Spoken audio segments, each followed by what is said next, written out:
Welcome back, everybody, for another deep dive. No, yeah. This time, we're going to be diving into the world of asymmetric warfare. Right. You've given us a really interesting textbook to look at here, Asymmetric Warfare Strategies and Tactics for the Modern Combatant. Mhm. It's a pretty hefty book, I've got to say. It is. But along with that, you've also given us just a section of the preface, really focusing on some modern examples of asymmetric warfare. Yeah. And I think that's the place to start, right?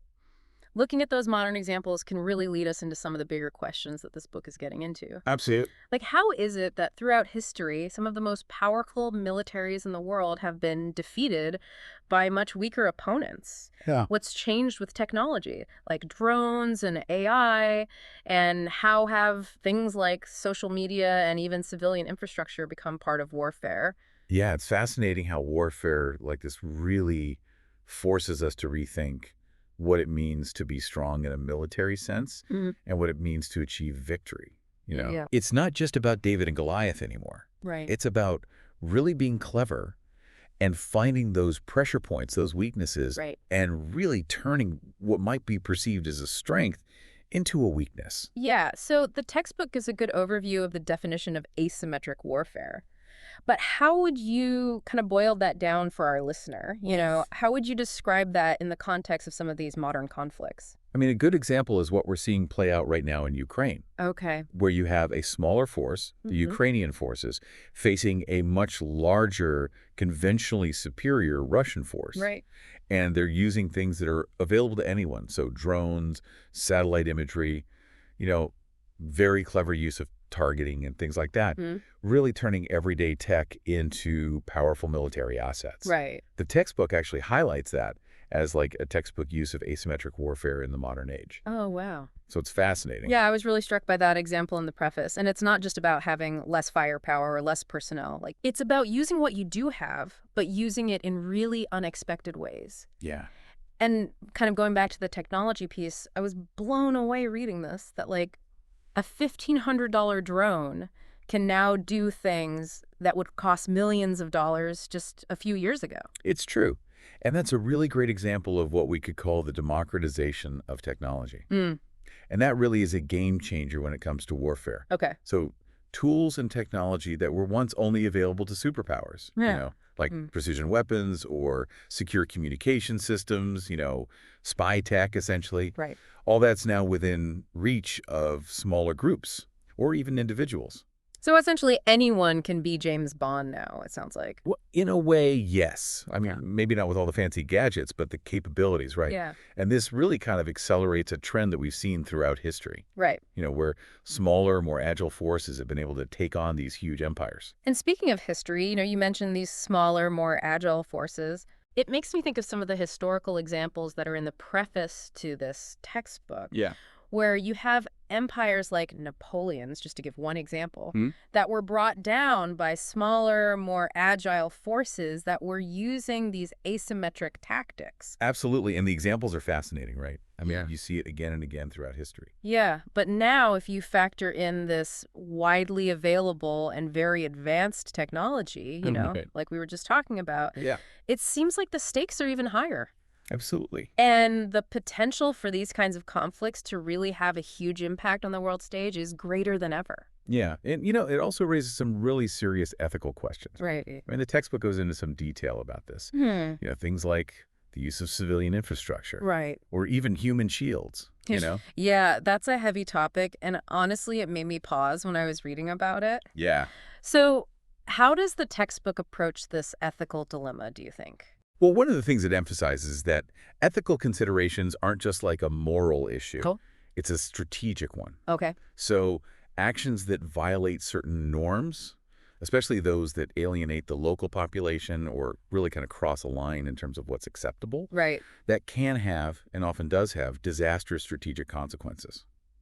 So in a sense, winning hearts and minds is just as critical as winning on the battlefield, It is. especially in these asymmetric conflicts. Absolutely. It can determine the long-term success or failure of any kind of military campaign. And that's one of the reasons why this idea of perception and narrative, Wow. is so important. Right. And it's something that the textbook really emphasizes. Yeah. And we've seen groups like Hezbollah, for example, Yeah. really expertly craft these narratives Mhm. that frame them as legitimate resistance movements.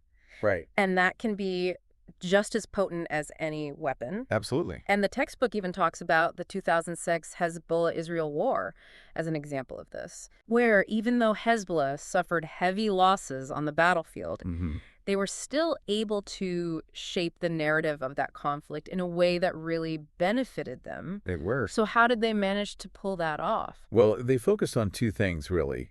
One was projecting this image of resilience. Okay. No matter what was thrown at them, they were going to stand strong. Okay. And the other thing was portraying Israel's actions as disproportionate. Really hammering home the point that Israel was using excessive force. Right.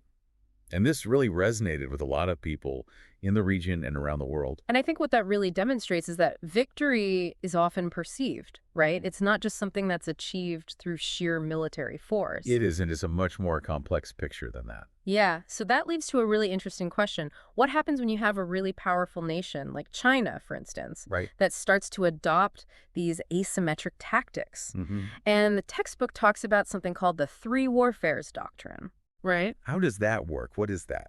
So the three warfares doctrine is a great example of how a modern nation state, a very powerful nation state, can take those principles of asymmetric warfare Okay. and use them to achieve its goals. Okay. And the three areas that they focus on are the psychological, Okay. the legal, so using lawfare, Mm-hmm. and the media dimensions of warfare. Okay, so instead of relying solely on military might, Right. they're trying to shift the balance of power without resorting to this overt aggression. They are. It's about using all the tools at their disposal.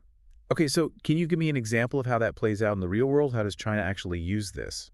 Well, a good example is what's happening in the South China Sea. Okay. So China has been very effective at using lawfare, which is basically the manipulation of legal frameworks Okay. to try to advance their territorial claims in the South China Sea. Mm-hmm. And this has been very effective because it allows them to kind of blur the lines between peaceful diplomacy Right. and strategic maneuvering. It's subtle, but it's effective. It is. It's very clever. And the text argues that this type of approach, using this three warfares doctrine, can be particularly effective against democracies Mm-hmm. because democracies tend to be more sensitive to public opinion and to political processes.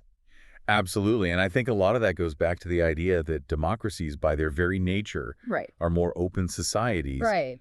And they value things like freedom of speech, freedom of the press. Right. And that can create vulnerabilities that can be exploited. Right. So I'm thinking back to Vietnam, for example. Mhm. The Viet Cong were very good at this. Yeah. And the Taliban, more recently, Absolutely. really deliberately designing their operations to have a maximum psychological impact back home, in the U.S., Mm-hmm. trying to erode public support for the war effort. Right. And they were very effective at it. So what you're saying is that protests and media coverage thousands of miles away can actually sway the outcome of a battle that's happening on the other side of the world. Yeah, in a way. Wow. I mean, it's not just about protests and media coverage, right? Yeah. It's about everything that feeds into the narrative around a conflict. Okay. Elections, political debates, even social media trends. Yeah. All of that stuff plays a role. So a skilled asymmetric actor then Yep. knows how to manipulate all of those dynamics to their advantage. Absolutely. It's like a chess game. They're always thinking a few moves ahead. Wow. That's a pretty chilling thought. It is. And this textbook goes into a lot more detail. It also delves into some of these cloak and dagger tactics, like Mhm. deception and using feints and things like that, even using false intelligence to confuse the enemy. Absolutely. So how important are those elements in asymmetric warfare, do you think? Oh, they're absolutely crucial. Okay. I mean, deception can be just as powerful as any weapon, especially for a smaller force Yeah. that's trying to outmaneuver a larger opponent. And the textbook really emphasizes how these tactics can be used to disrupt the enemy's intelligence gathering and force them to react instead of acting decisively. So it's like you're always keeping them off balance. Exactly. You're trying to disrupt their decision-making process. Right. Okay. So it's like a high-stakes game of chess It is, in a lot of ways. where anticipation and misdirection are key. Absolutely. So speaking of chess, let's talk about urban warfare. Okay. The text dedicates a whole chapter to the challenges of fighting in cities. Yeah. And it actually suggests that a dense urban environment can actually benefit the weaker force. It can, because it restricts the mobility of a conventional force. Okay. And it kind of negates those technological advantages that a larger force might have. Right. So buildings, tunnels, narrow streets, Right. all of that becomes an obstacle for tanks and heavy weaponry. So a tank that's a powerhouse in an open field Mm. becomes much less effective when it's trying to navigate a labyrinth of narrow streets and alleyways. Absolutely. It's like trying to fit a square peg into a round hole. Right. And then you have the added challenge of insurgents being able to blend in with the civilian population, Right. which makes it incredibly difficult to distinguish between combatants and non-combatants. Right. So it's a nightmare for a conventional force that's Wow. trying to maintain control in that kind of environment. Yeah, and all of this is kind of reminding me of that section in the text where it talks about how technology is actually making sophisticated weaponry more accessible to non-state actors, Mm-hmm. and especially the discussion about 3D printed weapons. Right. That's a pretty unsettling thought. It is. It's a really significant development Yeah. because it means that groups that previously wouldn't have had access to this kind of technology Right. now potentially can. So are we headed toward a future where anyone with a 3D printer and an internet connection could pose a serious military threat? It's a possibility we can't ignore. And it's a trend that's linked to one of the other big topics that the textbook discusses, which is this rise of hybrid warfare. Yeah, that section really caught my attention, especially with the examples of Russia's actions in Ukraine and China's activities in the South China Sea. Right. It feels like the lines between conventional and irregular warfare are getting really blurred. They are. And that's precisely what hybrid warfare is all about. Okay. It's this blend of conventional military force with political subversion, Okay. economic coercion, Right. and information warfare. Okay. So it's like this multi-pronged approach that creates this really complex and challenging battle space for conventional militaries. That sounds like a strategic nightmare. It can be because it's difficult to know how to respond Right. when you're facing an enemy that's using all of these different tactics simultaneously. Right. And it's not always clear who the enemy is or where they're coming from. Exactly. It's this very fluid and dynamic kind of conflict. Well, this has been incredibly insightful so far. Thank you for helping to break down some of these really complex concepts. Oh, it's been my pleasure. And I think we've only just scratched the surface here. Right. And before we move on, I want to go back to something that you said earlier Sure. about information and perception being such powerful tools in asymmetric warfare. Right. And the text emphasizes this point again and again. It does. So I'm really curious to hear your thoughts on this. How will this idea of information and perception being so important, Yeah. how will that shape future conflicts? That's the million-dollar question, isn't it? Right. And I think it's one that we all need to be thinking about very carefully Absolutely. because the implications are huge. So what happens when the most powerful weapons aren't tanks and missiles, Right. but narratives and algorithms? That's a question that we'll be exploring in more detail in the next part of this deep dive. Okay, well, stay tuned for that, and we'll be right back. All right. Yeah. It really does make you think, doesn't it? What does it even mean to have a battlefield in this kind of world Right. where information itself can be a weapon? Right, and the textbook goes into some really fascinating examples of how this is already happening, right? It does. Social media being used to spread propaganda, to recruit fighters, Yeah. even to coordinate attacks in real time. Oh, absolutely. And that really highlights this rise of what we call information warfare as a key element of modern conflict. I mean, think about it, a well-crafted narrative, Right, especially one that's amplified through social media and all these other channels, right, that can be incredibly potent. right. It can sway public opinion. It can demoralize the enemy. It can even influence the decisions that policymakers make. So essentially, the battlefield has kind of expanded to include the digital realm. Oh, it has, absolutely. And it sounds like this is a space where these asymmetric actors can really thrive. It can. And a big part of that is that they're very good at exploiting this openness Okay, that yeah. you find in democratic societies. Right, right. So the textbook goes into some detail about some of these more traditional forms of asymmetric warfare too, like Yeah. guerrilla warfare. Mm-hmm. And I thought it was really fascinating how these fighters can leverage their environment and even turn everyday objects into weapons. Right. Guerrilla warfare is like the classic example of asymmetric tactics, right? Right. It's all about mobility, surprise, deception, hit and run tactics, blending in with the local population. Yeah. So like the textbook mentions tunnels, booby traps, Mm. even repurposing civilian vehicles for military use. Oh, absolutely. It's really about resourcefulness and adaptability. It is. I mean, they have to make do with what they have. Right. And so they turn their limitations into strengths. Yeah, and there's even a whole section in there about how to take on things like tanks, right? Like Yeah. how to disrupt enemy armor and mechanized infantry in urban environments. Right. So if you think about it, forcing a tank into a narrow street where it can't maneuver, where it's basically a sitting duck, vulnerable to attacks from multiple angles. Wow. And that's one of the key things that the textbook talks about is using the terrain to your advantage. So things like choke points, using buildings for cover, Right. and even just exploiting the chaos and confusion of an urban environment.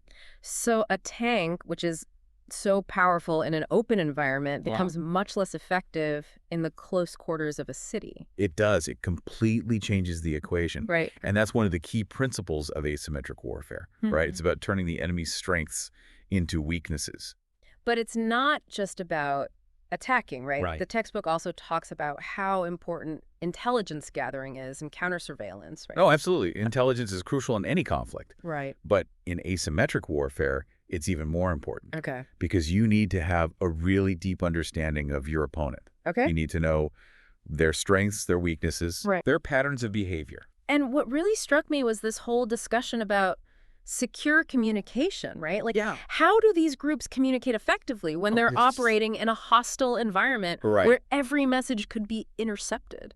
Well, the textbook goes into some pretty ingenious methods that these groups use. Okay. Things like dead drops, Right. coded messages, Okay. even hiding information in plain sight, Yeah. inside digital files. Wait a minute. So you're telling me that they can hide secret messages? Oh, it can. Inside pictures and videos? It's called steganography. I've never even heard of that. Yeah, it's pretty fascinating stuff. Whoa. Basically, you're hiding information within other information. Right. So it's very difficult to detect. And they use more traditional methods too, right? Oh, yeah. They still use things like radio communication, Okay. but they have to be incredibly disciplined Right. because they know that the enemy is listening. Wow, that's incredible. It is. And it's a constant cat and mouse game. Right. They're always trying to stay one step ahead. So the text doesn't just focus on tactics and technology. Right. It also kind of explores this psychological dimension of asymmetric warfare. And I thought that chapter on psychological operations was just fascinating and honestly a little bit unnerving. It is unnerving. So psychological operations, or PSYOPS, they're all about trying to influence the enemy's state of mind, They are. undermine their morale, and ultimately weaken their will to fight. It's about getting inside their heads. Right. And the textbook talks about some specific techniques, like spreading disinformation, exploiting the enemy's fears, even attacking their belief systems. Right. It's really about trying to break their spirit before they even step onto the battlefield. So it's almost like you're trying to win the war before it even starts. Yeah, in a sense. Wow, that's powerful stuff. It is. And it's something that can be more effective than any physical weapon.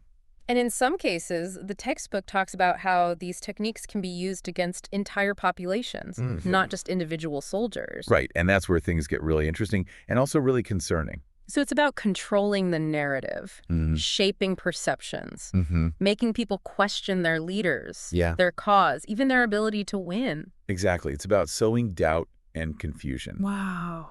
And ultimately eroding their will to resist. And with the rise of social media and the internet, Right. it's easier than ever to do that. It is. I mean, think about how easy it is to spread propaganda these days. Right. Or to create fake news websites that look completely legitimate. Right. Or to use bots and algorithms to amplify certain messages. So it's essentially the weaponization of information. Yeah, I think that's a good way to put it. And it's a tactic that's being used with increasing sophistication It is. by both state and non-state actors. Right. And the textbook highlights some really disturbing examples of how this is happening. Yeah, like creating these fake news websites, Right. using bots to amplify messages, even targeting individuals with personalized propaganda. Yeah. It's really creepy when you think about it. It is. And it raises a lot of questions about the future of democracy. It makes you wonder, what does the future hold? Yeah. Especially as technology continues to evolve. The textbook also mentions this concept of gray zone operations. Right. Gray zone operations are all about blurring the lines between peace and conflict. Hmm. Making it really difficult to determine whether a particular action is an act of war Hmm. or just some kind of, aggressive but not overtly hostile action. So it's like operating in the shadows, Yeah, it is. keeping your adversary off balance and Yeah, unsure of how to respond. exactly. And it's a tactic that's used by both states and non-state actors. And the textbook gives some examples, right? It does, yeah. Like Russia's actions in Crimea, China's activities in the South China Sea, Right. Iran's use of proxy forces in the Middle East. Yeah, all classic examples of gray zone operations. And it seems like a very subtle but incredibly effective way of achieving your goals It is. without actually triggering a full... Yeah, all examples of states using proxy forces to wage war by proxy. It's interesting because it seems like this is a tactic that's likely to become even more common in the future, I think you're right. as states try to avoid the risks and the consequences of direct military intervention. Yeah, I mean, no one wants to get bogged down in another forever war. Right, but it's also a really dangerous trend It is. because it increases the potential for escalation Mm-hmm. and for unintended consequences. Right. It's like playing with fire. It is. It really They is. never know how things are going to play out. Yeah, so the textbook even goes further and starts to explore the role of private military companies and mercenaries in modern warfare. Yeah, that's another really interesting aspect of this whole thing. And this seems to fit into this gray zone that we were talking about. It does, because it blurs the lines between state and non-state actors. Right. You have these private companies that are essentially for-profit armies, and their use is becoming more and more widespread. So the textbook is arguing that this is leading to a decline in the state's monopoly on violence. It is, and that's a pretty significant shift. It really is. I mean, for centuries, states have had this exclusive right to use force, Right. but now that's being challenged. So power is becoming more diffuse, it sounds like. Yeah, it is. And the traditional notions of warfare are being challenged as well. They are, and I think that's one of the key takeaways from this whole discussion. So what you're saying is that the world is becoming a much more dangerous and unpredictable place. In some ways, yes. Wow. But the textbook also offers some hope. Okay. It argues that by understanding asymmetric warfare Right. and by adapting our strategies and tactics, Right. we can mitigate some of these risks Okay. and ultimately contribute to a more secure future. That seems to be a recurring theme, It is. this importance of adaptation and innovation. Absolutely, because the old ways of thinking about warfare, Right. they just don't work anymore. Right. So we can't afford to be stuck in those old ways of thinking. We have to be constantly learning and evolving. And it's like playing chess against an opponent who's constantly changing the rules. Yeah, that's a great analogy. The textbook also talks about the growing role of artificial intelligence Right. and big data in future conflicts. Yeah. And that's both exciting and a little bit terrifying, I gotta say. It is, because it has the potential to revolutionize warfare. So imagine, AI systems analyzing vast amounts of data to identify patterns, to predict enemy movements, Right. even to make decisions about when and where to attack. And that's not science fiction. Wow. I mean, that's already happening to some extent. Right. And the text raises some really important ethical and legal questions about this. Like, who's responsible if an AI system makes a mistake Exactly. and harms innocent civilians? That's one of the big ones. Right. Who's accountable in that situation? Yeah, so it seems like we're opening a Pandora's box here Oh, yeah? of ethical and strategic challenges. Yeah, I think that's a good way to put it. And speaking of Pandora's box, the text also devotes a whole chapter to cyber warfare. Right. Cyber warfare is another key aspect of this whole asymmetric warfare landscape. Yeah. And it's becoming increasingly sophisticated.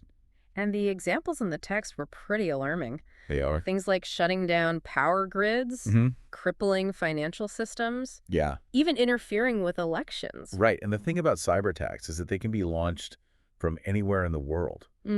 So it's very difficult to attribute them. So it's like the perfect weapon for an asymmetric actor. In a lot of ways it is, Wow. because it allows them to strike at the heart of their enemy Right. without ever having to set foot on their territory. So it seems like we're entering an era where the lines between the physical and digital worlds are becoming more and more blurred, They are. and the battlefield is expanding to include cyberspace. Yeah, and I think that's one of the key challenges that we face. So what does that mean for how we think about defense and deterrence? It means we have to rethink everything. Wow.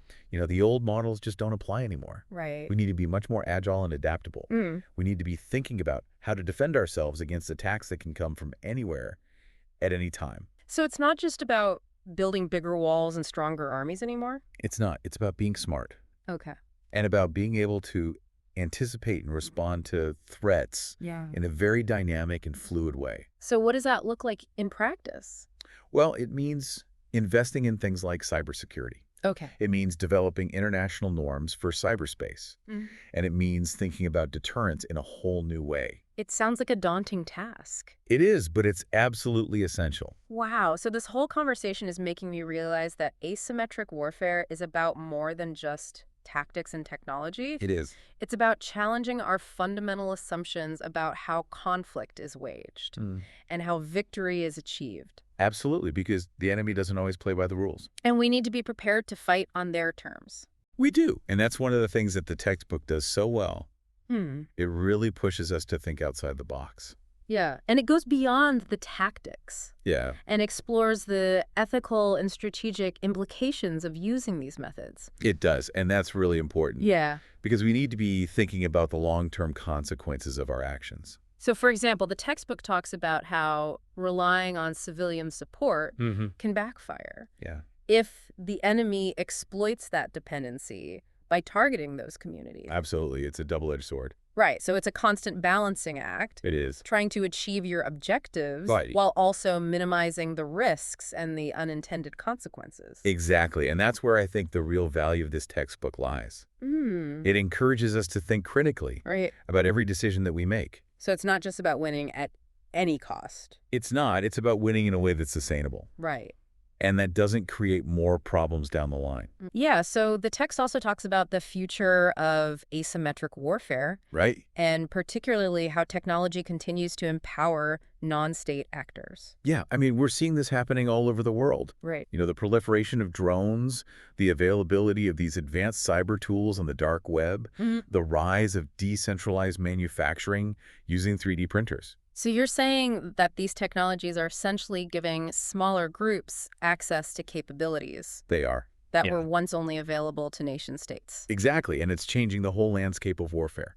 And the text even talks about this concept of open source warfare, Yeah. where information about weapons and tactics and strategies is freely shared online. It is. And it's a really fascinating and also a little bit unsettling development. It's unsettling to think that anyone with an internet connection can access this information. It is, but it's the reality that we live in. Right. And it's something that we have to adapt to. So the text argues that we need to kind of move beyond these traditional approaches to security and find new ways to think about defense in a world where the enemy is increasingly decentralized, networked, and technologically empowered. Yeah, it's a paradigm shift. So what does that look like in practice? Well, it means being more flexible and agile. Okay. It means investing in new technologies. Right. And it means developing new strategies and tactics. So we need to be more proactive We do. and more creative in our thinking. Absolutely. We can't afford to be complacent. And that brings us to another really fascinating concept that the text explores. Okay.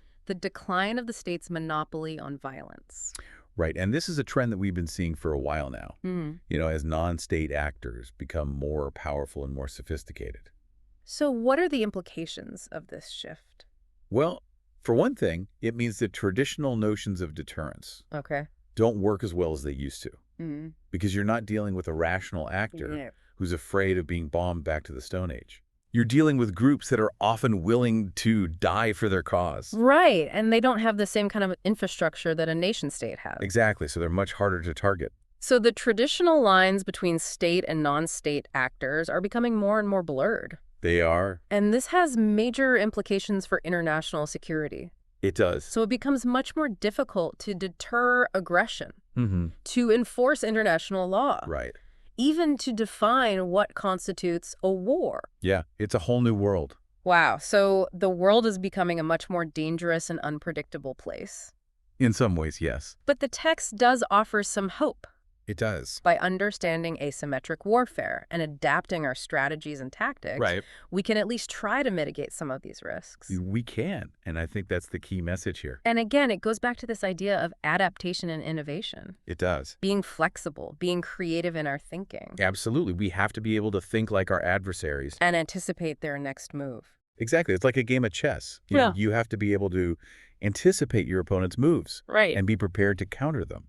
The text goes on to talk about the growing role of artificial intelligence. Yeah. And big data in future conflicts. It does. And that's another game changer. Yeah, it's both exciting and terrifying at the same time. It is, because it has the potential to revolutionize warfare. So imagine AI systems analyzing vast amounts of data, identifying patterns, predicting enemy movements, Right. making decisions about when and where to attack. And that's not science fiction. It's not. I mean, those capabilities are already being developed. So it seems like the future of warfare is going to be incredibly complex, It is. technologically driven, and ethically challenging. Yeah, I think that's a good summary. So what do we do? Well, I think the first step is to recognize the challenges that we face. Okay. We can't bury our heads in the sand. We can't. We have to be honest with ourselves about the threats that are out there. And we have to be willing to adapt and to innovate. So we need to become asymmetric thinkers. Yeah, I think that's a great way to put it. So what does that mean, to be an asymmetric thinker? It means being able to challenge our assumptions, Okay. to think outside the box, to be creative and innovative in our approach to problem solving. And the text gives us the tools to do that. It does. It really does. Well, this has been an incredible conversation. Yeah. Thank you so much for sharing your expertise and for guiding us through this deep dive. It's been my pleasure. It's really been an enlightening experience, and I gotta say, a little bit sobering at times. It is sobering. But it's also incredibly important that we have these conversations. It is. And that we continue to explore these issues. Absolutely. So now, before we wrap up this deep dive, Okay. I want to turn our attention to one final thought-provoking concept from the text. Okay. It's something that really struck me as I was reading, and I think it's worth pondering as we consider the future of asymmetric warfare. I'm intrigued. What is it? The text repeatedly emphasizes how information and perception are becoming increasingly powerful weapons in modern conflicts. Right. It argues that the battle for hearts and minds is often just as important as the battle on the ground. And we've seen that play out in a lot of different conflicts. Right, but what if we take this concept a step further? Okay. What if the most effective weapons of the future aren't physical weapons at all, but rather ideas, narratives, and the ability to shape perceptions on a global scale? That's a really profound thought. It is. And it suggests a shift from traditional notions of warfare to something much more subtle and nuanced. It's almost like a new form of warfare. It is. Where victory is achieved not through brute force, but through persuasion, influence, and the ability to control the narrative. And that's something that we're already seeing happening to some extent. Yeah. Think about the way that social media is being used to manipulate public opinion, Right. to spread propaganda, to sow discord. It's a very different kind of battlefield. It is. And it requires a very different kind of thinking. It does. Well, that certainly gives us a lot to think about. It does. And as we conclude this deep dive, I'd like to leave our listener with that thought. Okay.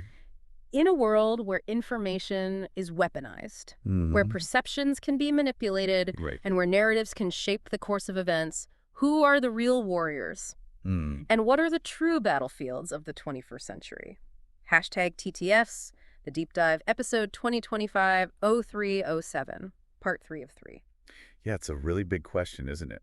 Are we really moving towards a future where wars are won and lost, not of these physical battlefields that we're used to thinking about, but in the minds of people? Right, so it's almost like a new form of warfare, right? Yeah. Instead of bombs and bullets, we're talking about things like narratives and memes and algorithms as the weapons of choice. Yeah, and the textbook actually touches on this a little bit when it discusses how vulnerable democracies are to these kind of asymmetric tactics, It argues that open societies, because they emphasize things like freedom of speech and freedom of information, they can be particularly susceptible to manipulation and disinformation campaigns. So essentially, the very things that make democracies strong, things like openness and transparency and freedom of expression, Exactly. those things can actually be exploited by those who are seeking to undermine them. Yeah, it's a real paradox, and it's something that we have to be very mindful of, Right. Because if you think about it, Hmm. a disinformation campaign can exploit freedom of speech to spread propaganda and to sow discord amongst the population. Right. Or you could have a cyber attack that targets critical infrastructure, disrupting essential services, causing chaos and confusion. Right. So it's almost like you're using the system's strengths against itself. In a way, yeah. And it makes you wonder, do democracies need to rethink how they approach security in this new information age, right? Like, how do you protect your values and your institutions without sacrificing the very freedoms that define you? That's the million-dollar question, and I don't think there's an easy answer to that. Right. The textbook doesn't really offer a solution, but it does highlight the challenge. Right.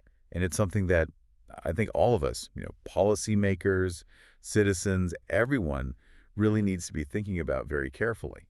Yeah, it's a pretty sobering thought, honestly. It is. I feel like this deep dive has really opened my eyes to how complex and how multifaceted this whole idea of asymmetric warfare is. Yeah, it really is. It's not just a military concern anymore. It's not. And affects all of us, whether we realize it or not. Right. I mean, it's happening in our cities. It's happening online. It's happening in the corridors of power.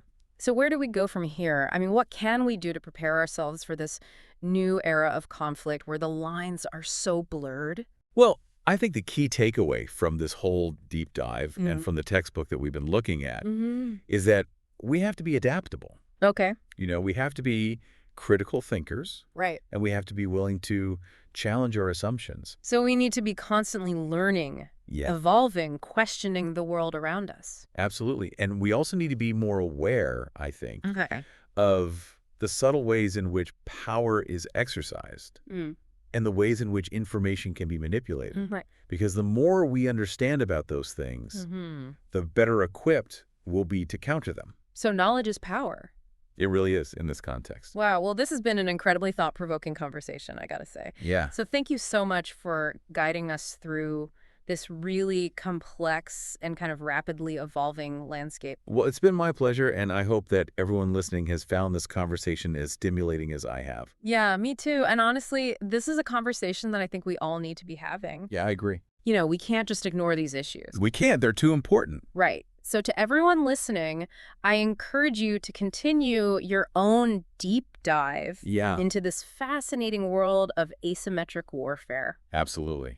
Share your thoughts with us. Share your questions. Yeah, we'd love to hear from you. Let's keep this conversation going and join us next time for another deep dive into the ideas that are shaping our world. See you then. All right. Until then, stay curious and keep learning.